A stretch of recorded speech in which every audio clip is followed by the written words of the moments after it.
So we've got this water container that collects rainwater and gravity feeds the water into a dish for the chickens and the goats. Problem is it leaks really bad, so I'm just going to cut off this old sealant here. This is just like some Loctite caulking stuff. And then I'm going to replace it with some plumber's putty for now. Not sure if plumber's putty is going to work, but I'm going to give it a shot because it's what I've got around.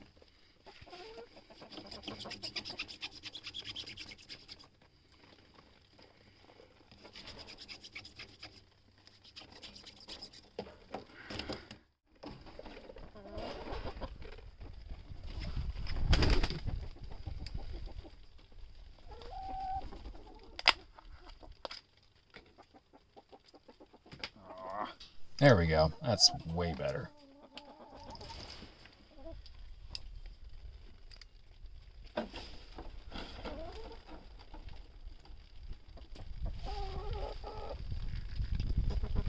What's not in frame right here is me using a knife to try and get my plumber's putty out of the container because it's so hard.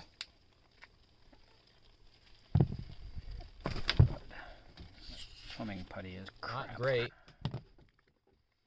Wow, that's some funny editing.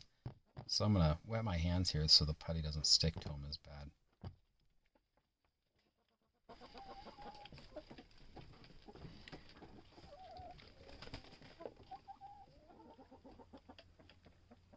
Man, this stuff is just a mess to work with. It helps if your hand's wet when you're working with it, that way it doesn't stick to you. Anyway, job's done. It won't work.